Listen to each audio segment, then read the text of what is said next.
The first one, my breakthrough album, was Slow Turning. And I had heard about him before with Bring the Family, but Riding with the King was the second album. And what I've kind of found out with great artists is there's a lot of songs on their albums that are never on the radio. So you just kind of wonder why, when I was listening to this album, it had probably been late 80s, it had probably been out 5 or 6 years. Like, why haven't I heard these songs before?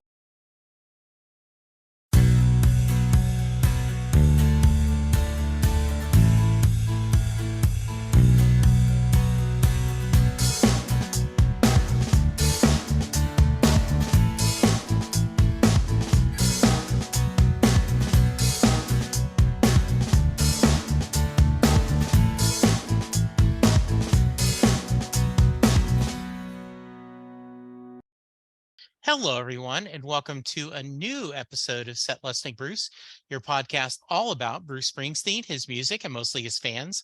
I am your host, Jesse Jackson, but we are getting off the Bruce Springsteen train, and I guess we're riding a motorcycle because we're riding with the King.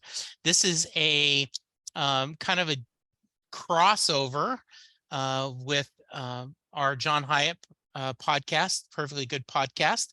So anytime I'm talking John Hyatt, I am happy to have my podcast and John Hyatt sibling, Sylvan Goth. Sylvan. Hello, Jesse. And I am basically going to sit in the back seat of the Cadillac for this one and hear what your friend has to say about this classic album that was released when I was 4 years old. So I'm used to kind of being quiet on that one. Very nice. All right. So, and returning to the podcast is Mr. John Fox. How are you doing, John? Jesse, doing great. Yes, excited. So tell us a little bit about yourself in case they did not hear the first time you're on. Let's see. Well, I'm from Sacramento, California, and just a big music lover in general, specifically of songwriters. And we're talking about one of my favorite of all time. So we can go on for hours and hours. I'll try not to do that, but well, lover of music. So you have the right audience if you want to. Yes. So John joined me when I had John Hyatt month back in 2022. And he did Warming Up to the Ice Age was the album he wanted to pick, correct? That is correct. Yes. Yes. Mm-hmm. And so we had a great time. And afterwards he sent me an email saying, hey, is there any chance I could come back and talk about a second album? And I said, sure, that's great. Now, at the time, I didn't know that we were going to be doing a John Hyatt podcast. So this is kind of fun for us. Sylvan and I have not done a lot of songs. I don't think, have we talked any song off Riding with the King yet, Sylvan? With the King? That is a great question, Jesse. Scrolling through our list here, and I don't think we have. Yeah. Apparently he made those later in the alphabet. Yes. So yeah, it looks like Book Lovers is one we will come up. Will be the first one we talk about. So yeah. So John, tell me, why did you want to talk about this album? Well, this was actually the second album that I got of his. The first one, my breakthrough album, was Slow Turning. And I had heard about him before with Bring the Family, but Riding with the King was the second album. And what I've kind of found out with great artists is there's a lot of songs on their albums that are never on the radio. So you just kind of wonder why, when I was listening to this album, it had probably been late 80s, it had probably been out 5 or 6 years. Like, why haven't I heard these songs before? Mm-hmm. And it really is one of my favorites. It's to me, it was big in his own catalog. To me, he went to another plane on his songwriting. Like every album he had has has great songs on it, but to me, this was the one where like every song was good, every single one, and that's a trait that followed basically the rest of his career to me. Um, and so I really loved this song. It was to me it was his kind of a breakthrough album. Um, So I have a follow-up question, if I may. Yes, please. I'm just curious, since you did say that you got Slow Turning first, that would have meant that you got it in kind of the late 80s, around the time that CD stores were really prevalent. So did you happen to get this on CD for the first time, or did you get it on vinyl? no, I got it on vinyl because Nice. yeah, and I don't think I had a CD player at that time because I'm a big vinyl buff, and Gotcha. it took me a little while to turn to CDs, but yeah, it was on vinyl. Yeah. So I want to hear, and Sylvan, I'm going to let you, even though you said you were 4 when this came out, your experience with it, but I thought I'd share. Um, so I started dating Linda, who's my wife, in 1980, and one of her best friends, Jennifer, was dating a guy named Rick, and he adored John Hyatt. Slugline was one of his favorite albums. And so they all loved John Hyatt. And I kind of felt out of the group, like I wasn't part of that cult. I was still loving the Beach Boys and Brian Wilson. And so Riding with the King, I remember getting it.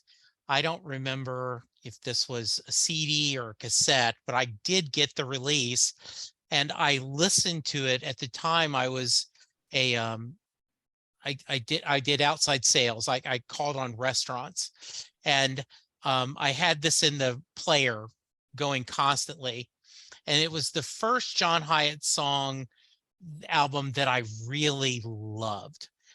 I embraced this. I felt like all of a sudden, okay, now I get it. Now I'm part of the cool kids, because, it, Jennifer and Linda have been friends since the first grade. Right. And so Rick and Jennifer dated in high school. So when we started dating, I was definitely the youngest person, and, I had the less tenure in that relationship. And so I always have a lot of great memories about this. And I also love that there are some great songs on this CD or this release. So obviously, Sylvan, you got onto this later, but any thoughts on Riding with the King? Um, Sorry. oh no, Sylvan, sorry, go ahead. Yeah. No, I mean, I love this album. It was there waiting for me to discover. I shared when I had my episode with Jesse that John Hyatt's music has literally been a part of my life forever. And then there was one trip that we were listening to Slow Turning in the car over and over again. That was when I was about 10, and I started actually reaching for his albums myself. So at that point, Riding with the King was there. It was on CD. And I think it was this particular summer, in between when I was too old to go to summer camp and too young to have a good summer job that would keep me busy, I spent a lot of time just putting on John Hyatt CD after John Hyatt CD. And I remember this one always felt really fun. And I loved all the songs on there. Like you were saying, that like there really isn't a bad one on there. And there's such storytelling. Mhm. I had asked the question about whether you listened on vinyl, because it wasn't until I was older and kind of doing more research that I realized that there are 2 different producers for Riding with the King, and Mhm. that this is an album that was really defined with a side A and a side B, which I never had that experience of. So did you have a favorite side, or do you always listen to it A, B, gotta do complete? Yeah, I think that's the number one question when you're riding with the king: side one or side two, side A or side B. Uh-huh. And to me, it's side B, Okay. definitely. And I can definitely go into that.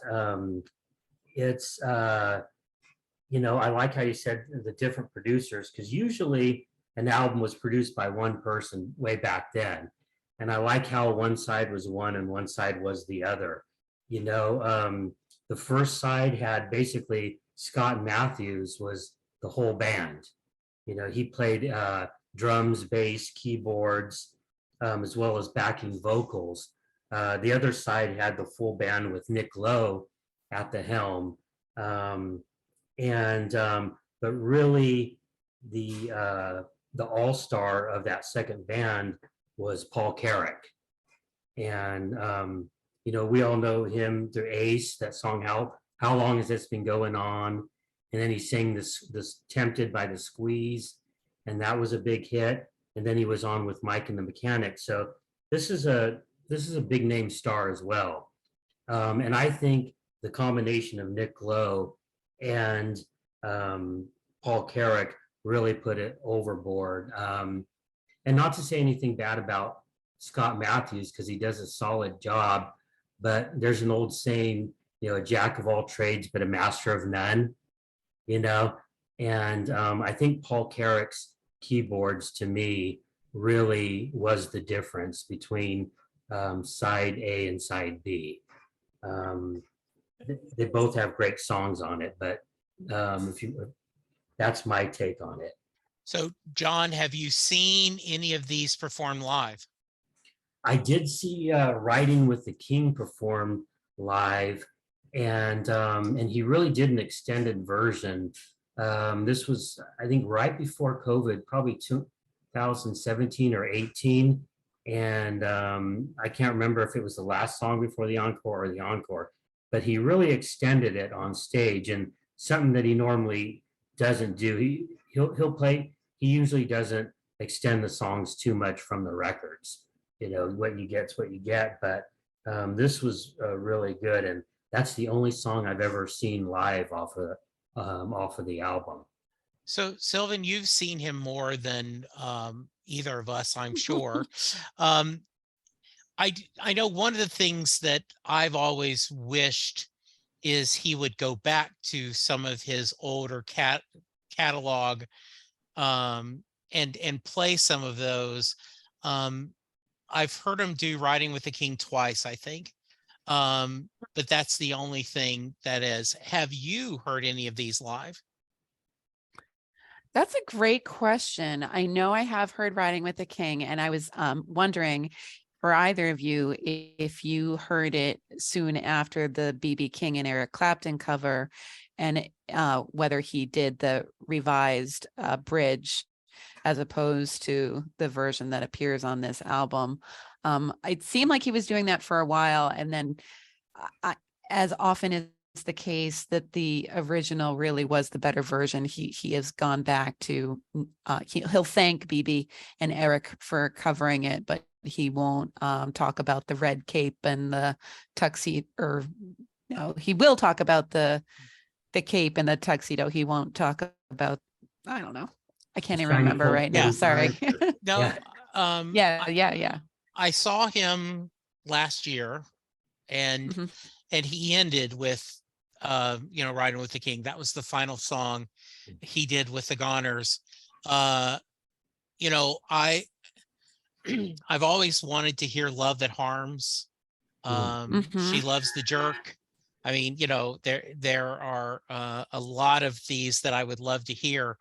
So, and I guess it's just, he's moved on, right? Well, I mean, it's hard to believe this is a 40-year-old album. Yeah. I mean, like there are bootlegs out there from this era of the early 80s that you can hear live version. And I will hook both of you up if you have trouble finding them. Okay. And it was definitely fun hearing him play with them, especially since some of those recordings, you can tell that he wasn't exactly sober Okay. for the recordings. All right. But yeah, I think maybe I have heard Love Like Blood. One of my absolute favorite songs is Say It With Flowers. And Yeah. I think that would be so much fun to hear live. And I doubt I ever will. And I don't think I've ever found it on a bootleg of any kind. Okay. Um, Yeah. I, So, John, how you want to do this? Do you want to kind of go through just quick thoughts on each song? Do you want to? Yeah, Okay. definitely like to talk about each song. Okay. Good. We're gonna let you take lead. All right. Well, I'd like to tell you the one thing about him playing these songs. He played the Crest Theater in Sacramento in '92 with the Guilty Dogs off of the Perfectly Good Guitar album. And kind of afterwards, I waited around backstage and met him. And one of the first things I asked him was, why don't you play your older songs? You know, I said, there's so, and he says, well, you just can't play them all. And he just kind of shrugged it off. And so, but yeah, I just don't know why these songs aren't played more, because they are just so good, you know. Yeah, I mean, because I know one of the things that, and I think I'm going to put my other hat on. There are Springsteen fans that go crazy when he plays something from the first two albums. Mhm. And I'm like, like, Oh yeah. and so I'm sure modern Hyatt fans, if they did something from one of these, they would go, while I would be losing my blank. Right. So I see both sides of it. So, and yeah, I mean, unless you're going to do a 6-hour show, you have to pick what you think works and what the audience likes. And it would be kind of fun that, if I was giving a suggestion, and, luckily John's not calling me up and asking for advice, but I would throw a wild card, like one slot in the set list that would pick something, here's one from the oldies, and would throw in something. Would be kind of fun. Yeah, yeah, and it is interesting thinking of some of these songs with the different bands, like you were saying, seeing him with the Guilty Dogs. They had a very distinctive sound. Yes. Is there a particular song aside from the title track, Riding with the King, that you think their stamp would have really been well placed on any of these songs? Oh yeah, because they definitely rocked. The Guilty Dogs were really they rocked, and it was a great show. I remember, and they're on that Live at Budokan album as well. So anyone who wants to get a feel of what that tour was like, check out that CD album. And is there any specific, as she said, that you think might be good? Like, I could see I don't even try as that, with that feeling of, with those heavy guitars and such. Oh yeah, definitely that one. And Say It With Flowers would be another one. And Falling Up would have probably been, the Rockers. Riding with the King. Wow, they could have done a lot of these, huh?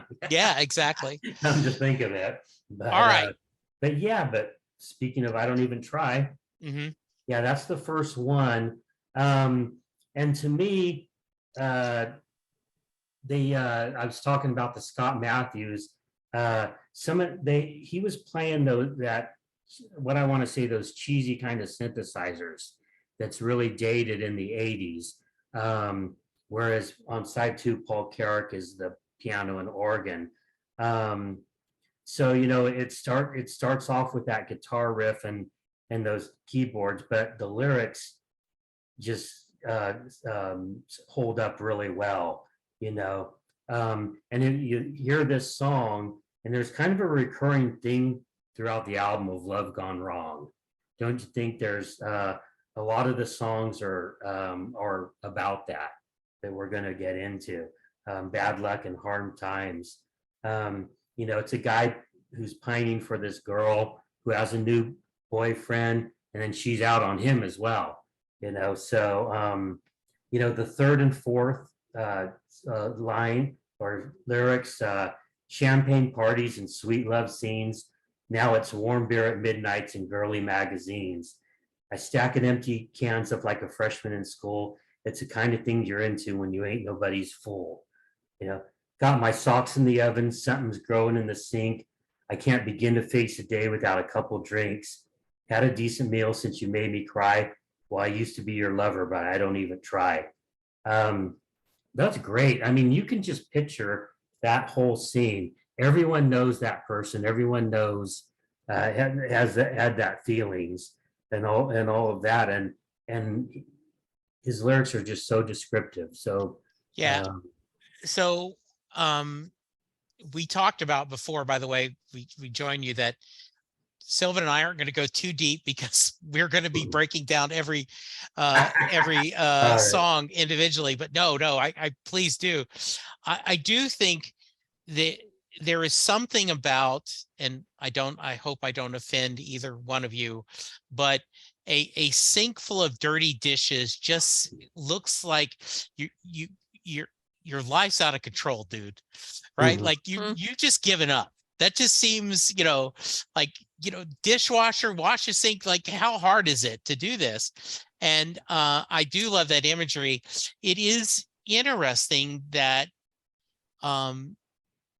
because this is before sobriety, the talking about drinking is in a little way almost unsettling to hear him talking about that. Thoughts, Sylvan? Well, I mean, it's him in denial, right? Which is Yeah. the first step. He has not quite reached the point of admitting he has a problem. And, this is completely projection. I Sure. didn't know John then. I don't know him now. But and if you look back at some of the interviews, it might have even been for this album. He talks about like, well, I was never really a heavy drinker, but I decided to quit drinking while I recorded this. And like he had not quit drinking in retrospect. So but yeah, I mean, it definitely paints the picture of the floundering person, and stacking the empty beer cans is a great one. That Yeah. you can either hide the empties or you could make a tower out of them. Yeah, and Right. I do think there is a wonderful book I recommend, Blackout, Remembering the Things I Drank to Forget by Sarah Hepola. And it's a very entertaining and very wrenching story of her journey to sobriety. And she did a cross-country trip, and she got to her friend's house, and when she got there, like, she opened, and inside the car was filled with beer cans, empty beer cans, and her friend immediately started chewing her out. And Sarah tells the story like, why are you yelling at me? I'm being good for the environment. I could be throwing this all over, but I'm keeping them so we can recycle, No even thought about, I maybe drinking and driving. So I think it's a great song to kick off the album or the release. I just think it once again, you wake up, you have that immediate, it's a catchy riff, the way similar to, Jenny, I got your number or something, that rhythm number works really great. So yeah, I agree. Classic, now at least endangered, if not extinct, rock and roll cliches of having a phone number in the song, and a 7-digit phone number, like those existed. Yeah. Now then, because our phones, we don't remember anyone's phone numbers, right? So right. And I don't know about you guys, but we have to dial the 10 digits. So. Yes, we have to dial the 10 too. Yes, we do. Yeah. Yes. All right. So Death by Misadventure comes next. What do you got, John? Okay. Well, we've talked about before, John Hyatt definitely has a twisted side to him. Songs like Doll Hospital and Wreck of the Barber Ferrari, it kind of reminds me of that in that vein. The whole family dies, the mom and dad kill themselves, the kids are murdered, and musically it kind of reminds me almost like a Batman theme song. Mm. It's just kind of rocking along, and so yeah, it's definitely, um, like I said, it's a more of a his own twisted little humor looking at things. What do you guys think? It is disturbing. I looked on the surface of it, but you can't help but dance around to it. And yeah, that final verse of the good advice of some folks get confused and never quite know how they're going, but when you're laid out on that slab, we're all the worse for knowing that the tag on your toe reads death by misadventure. Yes. There, but the grace go I. It is a very dark song with a very upbeat lyric and musical. So I think Yeah. John is specifically trying to do, you know, as mandatory, Born in the USA, right? Is originally Bruce wrote a blues version that was very much in tone with what the words he wanted to say. And he decided instead to do this rocking anthem in conflict to the story he wanted to tell because he thought it would be more powerful that way. I think the same thing, right? This is you are tapping your toes and then going, wait, what is he singing about? Yes. Mhm. Yeah, Yeah. yeah, it's very, it is, but Yeah. but it's a great song, yeah. Yeah. Girl on My String. It's Yeah. I Go was ahead. just gonna say there's a lot of that in this album, and I have never come across demos for Riding with the King. I'd be really curious to see how much that kind of contrast between the music and the stories that he's telling evolved. If he did start some of these with the tone that you would expect from the story he's telling, or if he knew very early on that he wanted to kind of create that kind of interest by the dichotomy of it. Yeah, very Yeah. nice. Girl on a String, same thing, another very upbeat musically. What's your thoughts on this one, John?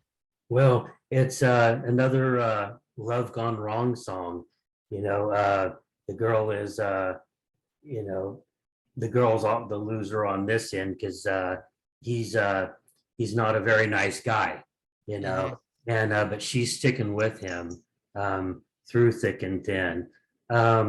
It kind of, that they compared him a lot to Elvis Costello, and to me this kind of sounds kind of like an Elvis Costello song.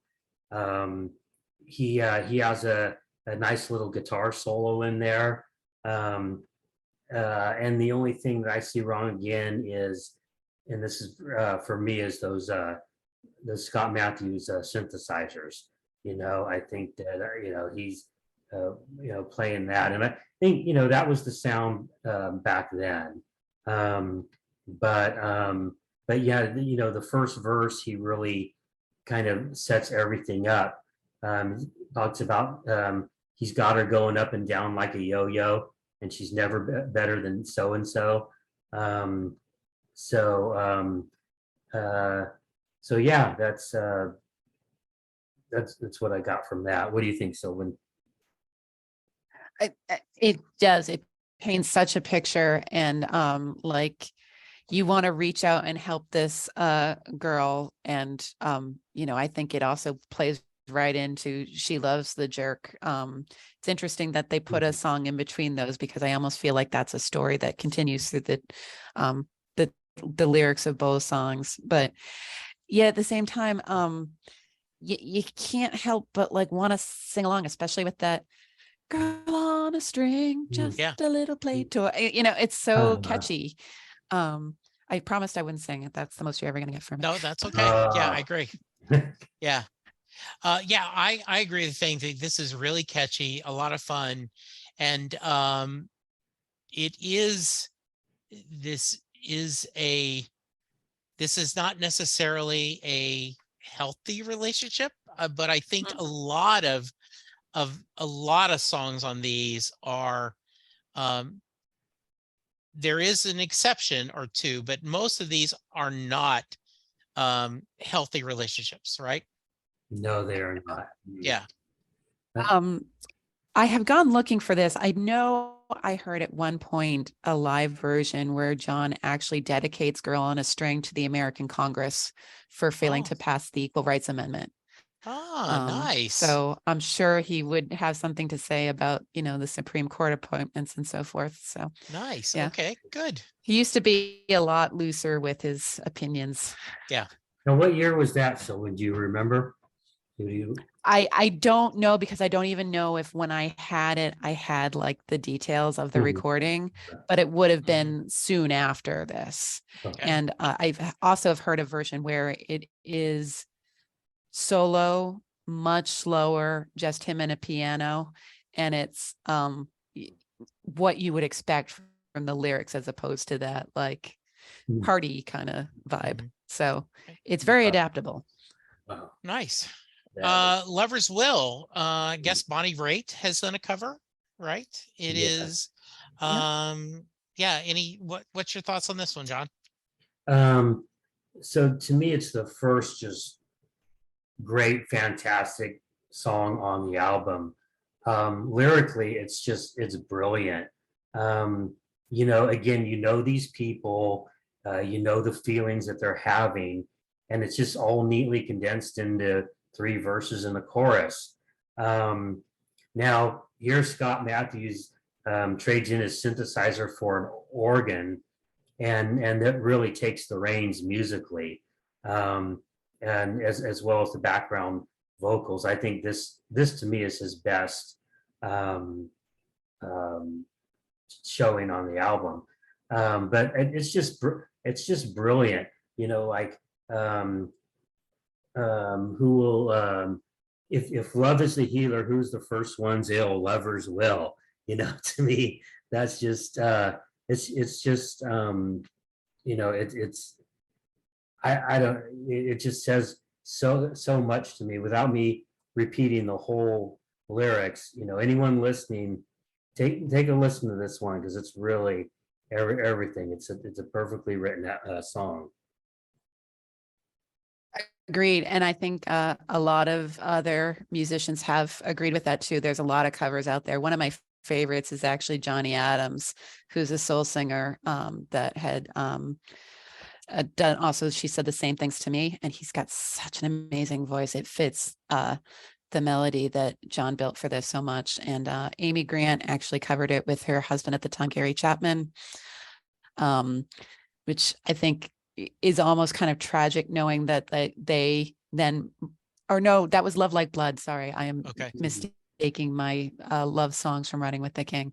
But Okay. Johnny Adams definitely did Lover's Will. Yes. Okay. I will have to check that one out. Yeah. Yeah, that sounds great.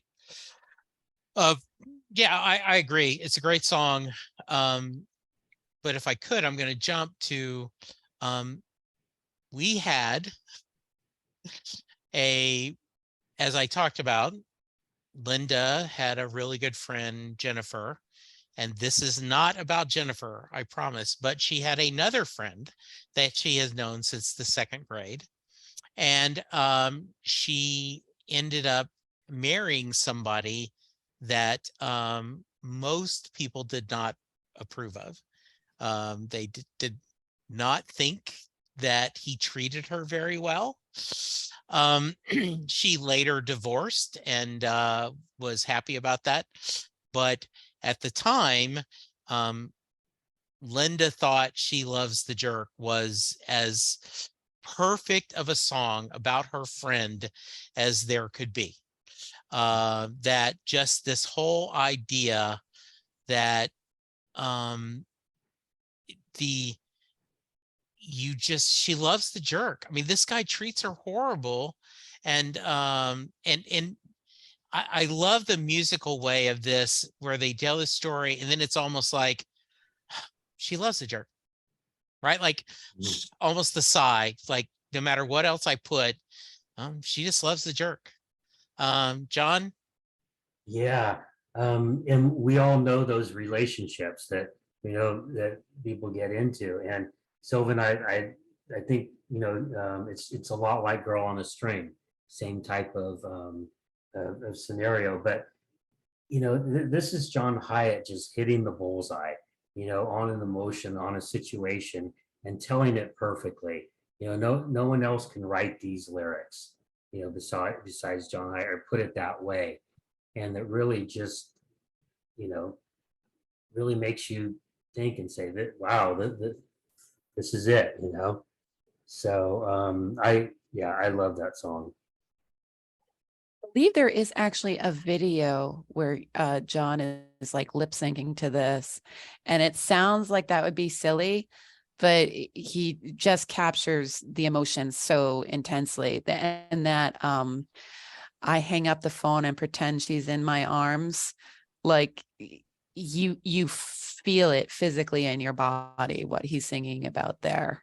And you can imagine what it looks like. Yeah, I mean, this Right. could be in almost any romantic comedy, right? Where Mhm. I'm in the friend zone. I'm stuck in the friend zone, and the singer is talking about that, and that this whole um, and you can only go too far, like saying you married the wrong guy, but Mhm. if you push too far, um, she's because she loves the jerk. I think a really powerful song, and um, and like I said, because of the history we have, this is something we just really love. And every once in a while, we'll still bring up if we see something on a TV show or a movie, then it's like, okay, man, she loves the jerk, and we immediately know what we're talking about. Yeah, Yeah. I like it when he says, Johnny, she says, you never do these things to me. And the yeah, fact that because it makes it so personal, like he is the one, like you really think he's the one who's really hurting in that. And mhm, it makes it so personal for him. yeah. So yeah. Now, have you? Rodney Crowell has covered this song and does a great version of it. I don't know if you've ever heard one of his version or not. It is a great version. Yeah. Yeah, He's got another great voice. yeah, it And doesn't. it drips Southern charm for me. And Yeah. he, Yes. really captures all the emotions there. Yeah, Mhm. I agree. And the great, um, I'm a big fan of Rodney Crowell. And so, yes, I have heard him do that. And it seems like he's another one, right, that has a lot of respect for Hyatt. And you wonder how they've never kind of worked, because Hyatt and Roseanne have done together. Right. That's one of my favorite duos that was on the Nitty Gritty Burt Band album. So you wonder if they've talked about doing something together. Do you know if they have, Sylvan? I don't know, although I am searching YouTube right now, and there's a version of Rodney Crowell singing this song on Letterman in 1986. So I'm definitely gonna have to watch that once we're Okay, done yeah, that's recording. Oh, wow. absolutely good. Okay, good. Wow. Yeah, and one last thing about it, it says something when he's a great songwriter on his own, and when a great songwriter covers another songwriter, that's got to be the highest compliment you can give, to another Absolutely. songwriter, because he had to leave one of his songs off the album to put that on. So, Hmm. so that really, to me, that says a lot when someone like Rodney Crowell covers a song. Yeah, that's really well said. And we end side one with "Say It with Flowers." Okay. Do, do, do, do, Yes. do, do, do. Sylvan's favorite. So you want to go first on this one, Sylvan? I have so many memories of like dancing around my living room to it's so much fun, that little do do do do do, and then the way it breaks down in the bridge and da and they, it sounds so 1980s to me, but in the best possible way. And it's so high energy, and it's once again not a particularly happy song. This is a guy who's going through a really bad relationship and wanting to end it. So, one of those great breakup songs that if you can, finally rip the Band-Aid off and walk away and say it with flowers. And I believe this is long before FTD used that phrase as a tagline. So I wished for a while that somehow this would end up in a commercial, the way that some of John's songs have been commercialized, but Yeah. it sadly never was. hmm Oh, I know. Yeah, it is. It's, the guy gets dumped. It's kind of like the I don't even try, kind of reminds me of the same Mhm. vein. And it also kind of reminded me of something that could have happened on All of a Sudden, the album before that, musically. Mm. That I kind of hear that in there. So I don't know what you guys think on that, but No, yeah. I could That's a really interesting take. Yeah. I think it would have been different if it was Tony Viscotti producing this. And I'm kind of glad he's not, because Uh-huh. I think it just would have gone that much further over the line. But Mhm. like for me, it's like it's overdone in the best possible way that it works. Yeah. Right. Yeah. Yes. Yes. Definitely. good. All right. All right. So we flip the cassette over. It does look like, I was searching, it looks like that there was a limited release Songs from the Quarantine where Rodney Crowell worked with a couple of musicians, including John Hyatt, but it was only a limited release for, so now I'm going to have to go and try to find that. So yeah. All right. Riding with the King. As we talked about, this is something that still is on the set list. When we talk about this, I'm sure we're going to cover the cover.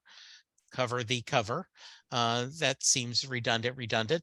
But I think this is a really a well done song, and I see why it's the title track, and it starts off the second side really strong. How about you, John?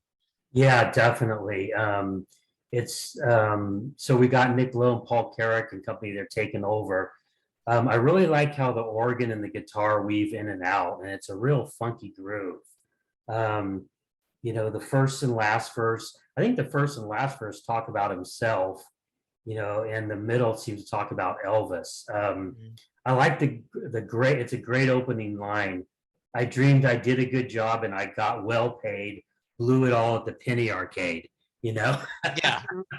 That's his total sense of humor with that. And so yeah, this was the one song where I couldn't believe I'd never heard it before, and the radio hadn't been playing it, because it's just so clever. So just a great, kind of like I said, a tribute to Elvis, but also talks about himself as well. He Yeah, talked about, it's the kind of tribute that John would write, that Mhm. it is self-reflective, and it's also like so I obviously heard this song before I knew a lot about Elvis's history, and like I kind of just pictured it as, a very straight ahead tribute to Elvis, that like John had always just admired him and saw him as this bigger than life figure at his peak. But I read, I don't remember, it might have been in the liner notes for the Best of album, that this actually came shortly after Elvis died, that John was driving around the woods and had the radio on, heard Elvis's songs back to back, and realized, oh, something must have happened, because the radio wasn't playing Elvis at that time, and then just pulled by the side of the road and broke out into tears. Yes. And so this song doesn't seem like the kind of song that comes out of a man crying alone in the woods, witnessed by a moose, but that is exactly the start of this song. What? And it is just the twisted mind of John, where it went from there. Right, right. And I mean twisted mind in the best possible way, of course. Oh, Exactly. Yes. it's a twisted mind, all right, but there's nothing wrong with that, you know. And um, so and yeah, he was definitely recollecting that ride. It was down in Wyoming. He was coming down, and but I had actually met Scott Matthews before, and he had told me that he had had a dream about Elvis riding a motorcycle, and he told John Hyatt that. And he went then, and John Hyatt wrote the song, or it came out of that. So he was obviously thinking about, you know, the time when he on that car ride. But Scott had talked to was telling him about the dream, and then he came up with this song, and which makes sense because side one was recorded first. So he must have been talking about it during those recordings. Then John Hyatt must have wrote it after the recording was done, and then Nick Lowe, you know, he did it then. And Scott told me that John offered him a songwriting credit, but he didn't feel he deserved it because he just told him about the dream, and John Hyatt wrote it. And he said after Eric Clapton and B.B. King covered it and sold 3 million copies, that he really regretted that decision. I bet. Wow. So, so yeah, that was a really interesting tidbit about that song. Yeah. You know, we just talked about this a couple of weeks ago in Perfectly Good Podcast, Take a Drink, your blatant plug here, where about different songwriters and credits and how little something might go. You may only give a phrase and that'll get you enough to get a songwriter title. So yes, I would have, I think, you know, that's very sweet of to do, but yes, after the fact, like, hey, can I get a do-over on that? Would be pretty good. Yeah. Yeah, no, it was the right thing to do because Yeah. to me, just telling someone about a story isn't songwriting. Right. You know? So you may already be a winner, I think, is just we're poor. we are in our trailer, but we're together, and there is I love that phrase. I still remember getting the Publisher Clearinghouse sweepstakes, you know, envelope in the mail, right? You may already be a winner. This is firmly tongue-in-cheek. Tell me what you think, John, and I can't wait to hear Sylvan's version as well. Oh yeah, his humor just shines through. You know, these two people, they're down on their luck, and all they have is each other. You know, but I like the Mr. and Mrs. Resident Dweller. Your lucky number is, and then it breaks off, and then they say you may already be a winner. But you know, the last verse to me, when they talk, you know, he says, you know, this, you're tired of the same old dress. I know the car's been repossessed. The house is just a shack. You know, would you like a beer with your TV dinner? Oh, darn.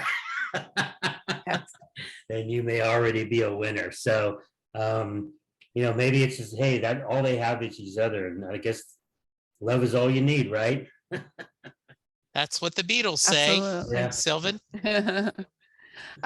Agreed. And, you know, I always had great affection for both characters in this story. You know, I feel like these crazy kids are going to make it no matter what. And yet another perfect little metaphor of its time that I don't know if they are sending direct mail out to anybody, but I definitely remember getting it over and over again. And it's like, oh, but just the idea that this thing that most people are annoyed by feeling like a lifeline of hope to this couple. And I agree that it's down on their luck, but there's, I think, also the aspect of like, Publishers Clearinghouse and all these horrible sweepstakes that take advantage of people down on their luck still exist because that fantasy is so alluring, and you just like, well, maybe we'll beat the odds. Maybe we'll, Right. be millionaires. And I love the very humble wish of,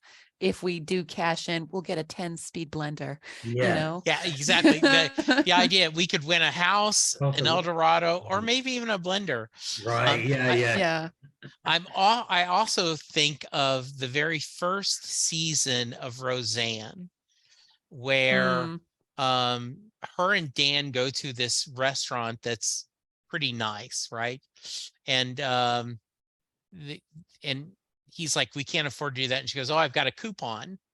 And so they go, and he's, the waiter, like, what do you want? He goes, well, I'd like to see your wine list, but can I get a beer while I'm waiting? And it was just this so funny line. So yeah, do you want a beer with your TV dinner? I mean, it is it, and I don't think they call them TV dinners anymore either, right? So but that's greatness. Yeah, really, really wonderful. Mhm. Love Like Blood. John, Yeah. thoughts? Well, to me, this is the album's only love song, and I really think musically it can fit on Warming Up to the Ice Age. It has that same kind of funky, soulful Yeah. feeling as like She Said the Same Thing to Me or The Crush, Mhm. And if you ever heard that opening riff, you almost think they're going into like Soul Man by the Blues Brothers. Yeah. And so yeah, that's kind of my take on that one. What do you think, Sylvan? I agree. It's a beautiful song. It's had quite a few covers. But to me, it's almost a troubling love song, because I get nervous anytime someone talks about love as, I need you, this other person, to survive, which, if we're saying love is like blood, that is literally what we're saying. Yeah. Oh yeah. It's quite different from Have a Little Faith in Me, which I think is an adult love song that's like, we support each other and we give each other that faith that we need to try. It's beautiful. There's so many lovely nature metaphors in here. But yeah, I, it doesn't sit well for me the way it might have when I was a teenage girl. Like, even the last verse, over my dead body, will they ever take you away? Any man cutting in on me, well, he just better stop, because I can't spare a drop. Your love is like blood. Ooh, that sounds a little maladaptive, not actually romantic. Yeah. But I mean, the melody is beautiful, and we have some beautiful covers, including Amy Grant and Gary Chapman. They did this one, all right. We'll have and to then check. divorced. So Yeah, there we go. Yeah, I remember liking the song. But I like the next one more. The Love That Harms is one of my favorite songs. I love the melody and the way he uses his voice on that. I think it's one of my favorite songs on the album. John, what are your thoughts on The Love That Harms? Yeah, this is when I'm playing the CD in my car and this song comes on, I turn it up no matter how loud it already is. Yes. No, it's I just love this song. It just, the band just attacks the song, from the very beginning. And again, I can't say enough about Paul Carrick's musicianship, and he's on both the piano and organ, and he's just barreling down. It's the first verse is so great. She sees the whites of crazy eyes, been in the camps of foreign spies, taking lovers by surprise.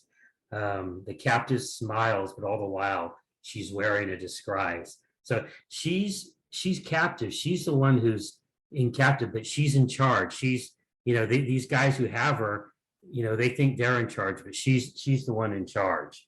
Um, you know, it's a woman who's not afraid of anything. To me, and failure is not an option. And then later on, we find out that it's an ex of his. It talks about her wearing his wedding ring. And then he's warning us, I'm telling you so you won't go through what I'm still remembering. you know I Yeah, it's just like I said, musically and lyrically, just such a great tune. Okay, yes. Okay, good. Sylvan, any thoughts? It's a great song. I was actually kind of thinking that it's kind of a endangered species, or maybe I'm just not listening to the right songwriters or radio anymore. That it used to be that there were a lot of songs that were like, you better stay away from this one, kind of, like warning you off, the damaged woman kind of songs. And I don't know if feminism had its way with that trope, or we just kind of got tired of them, or maybe I'm just missing them, or maybe the damaged women started singing their own songs a little bit too loudly and drowned out the other better warn you off. They're warning everyone off on their own. Yeah. Yeah, I could see all of that. Like I said, I think musically this song and the way is there, it's a short song, but it's one that I really love, and it sounds the least John Hyatt of the songs on this album. Does that make sense a little bit? It sounds more like a rock or pop hit more than some of the other songs. Yeah, and that's I think I probably know what you mean. Okay. It sounds like the songs he was writing when he was a staff writer. He's Yes. like, okay, let me fit this formula that Yeah. isn't really me, but I gotta pay the rent this week. Yeah. All right. Next, the last song, Book Lovers. Mhm. John, anything on this one? Yeah. Again, and these this is my favorite part of the album. The Love That Harms and Book Lovers back to back, and I definitely keep Book Lovers at that same volume as The Love That Harms. Interesting.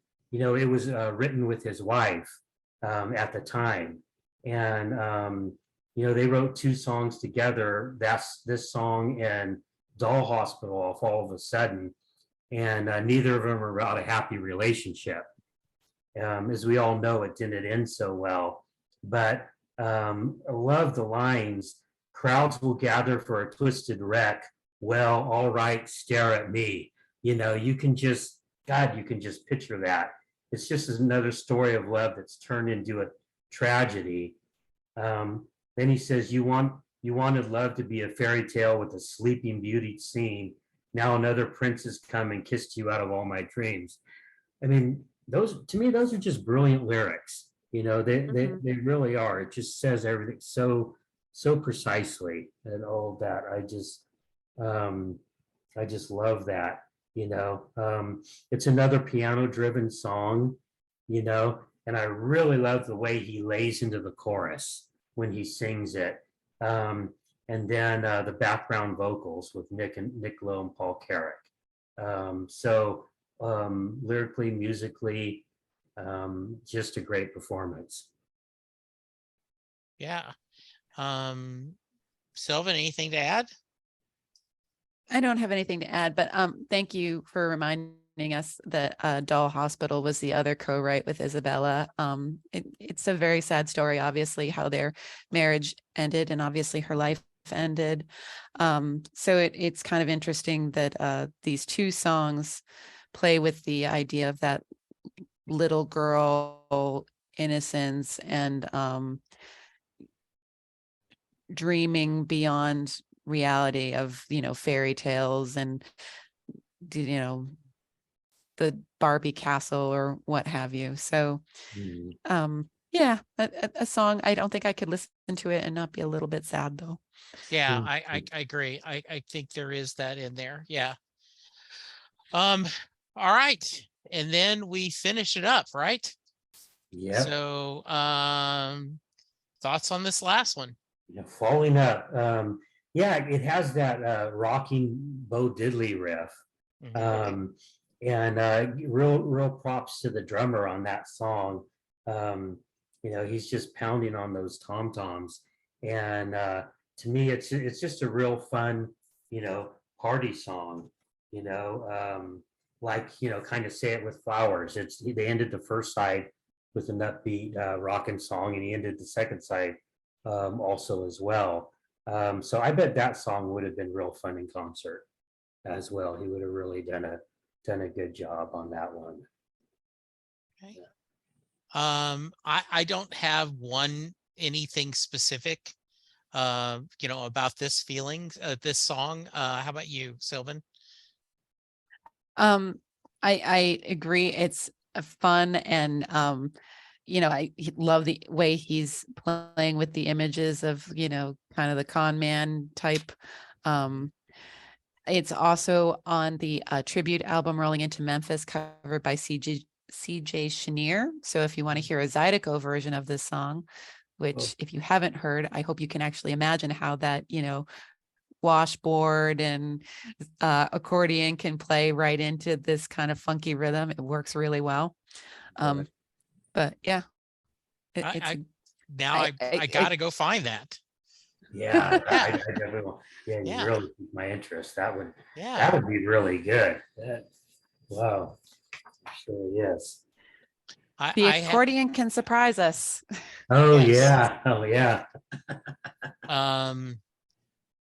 Yeah, okay, that's great. So this album, he has one more album to go before he finds his kind of breakthrough album, right? His version of Born to Run, Bring the Family. But I think there's a lot in this album that shows that he's always been a very good writer.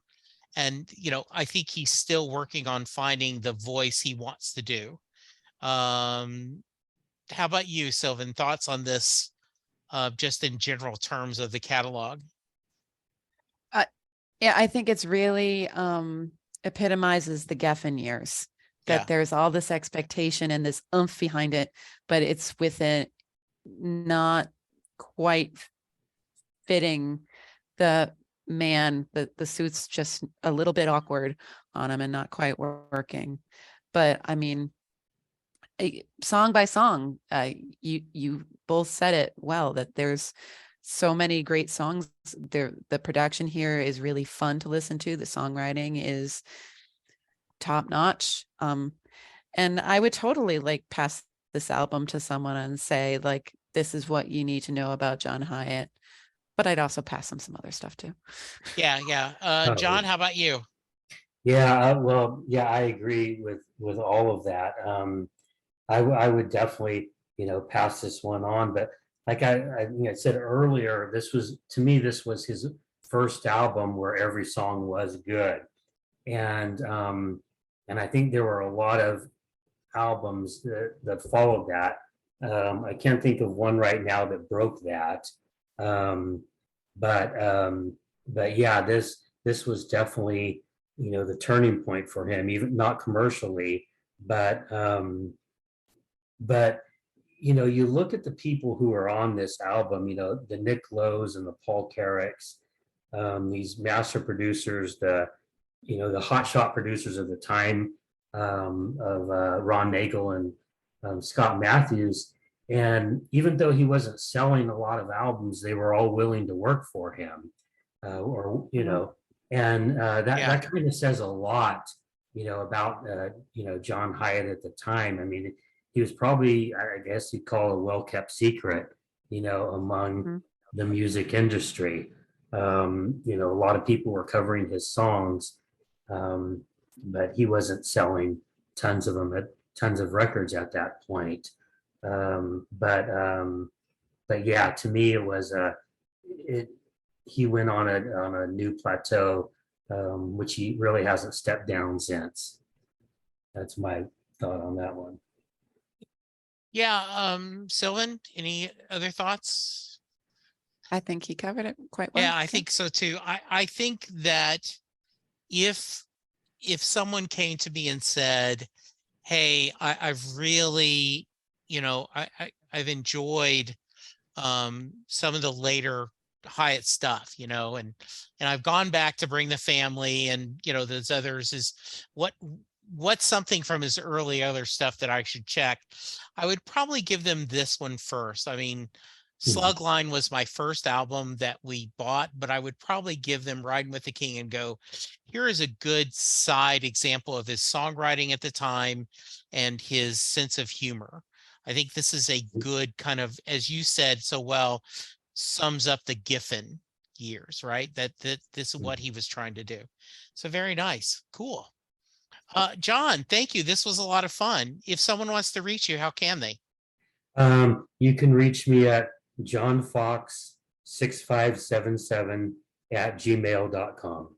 Very nice. Yeah. Very good. Thank you for joining us. I do got to give you another plug. If you've enjoyed this discussion about John Hyatt, Sylvan and I are every week going through every John Hyatt song in alphabetical order.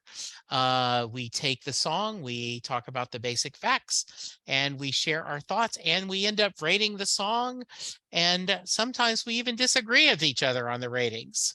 So Sometimes. not Yes. too often. And thank you for letting me come over to the Set Listing Bruce and join you both on this discussion. Oh, So, you're a welcome little bit of anytime. interloper. Thank It was you. my pleasure. It's always great meeting another John Hyatt fan. Absolutely. All I right. 100% agree. Yeah. Yes. Listeners, please take care, be safe, and we will talk to you soon. Goodbye. There we go. Another episode. I'm about to go through a couple of things where you can reach me and give me feedback. So if you want to skip this, I understand. But I do hope you check it out every once in a while. I'm available on Twitter at Jesse Jackson DFW. The show is available at SetListingBruce. You can send me an email, setlistingbruce@gmail.com. You can send me a voicemail at 469-249-2442. I am currently doing a few other podcasts. Perfectly Good Podcast, John Hyatt from A to Z, where Sylvan Groth and I discuss every John Hyatt song in alphabetical order. My Babylon 5 podcast is Last Best Hope for Conversation, where Lou, Karen, and I discuss every episode of Babylon 5 in chronological order. I still am doing Next Stop Everywhere, the Doctor Who podcast with my brother in time, Charles Skaggs. And then finally, How Many Podcasts, the only podcast on the internet that counts, where my buddies and I discuss pop culture. You can go to our Patreon page and support the podcast for as little as $1 a month. You can go to our Facebook page, like, and please go to iTunes or wherever you get your podcast and leave a 5-star rating and review for all of the podcasts that I'm doing.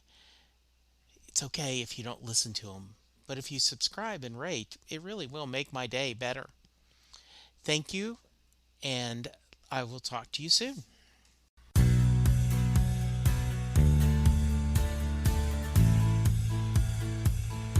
You just heard the fun talking, hard rocking, music loving, album ranking, fan thinking, joy spreading, lyric reading, story sharing podcast that is the one, the only Set Listing Bruce. The theme for Set Listing Bruce was written by David Rosen, used by permission.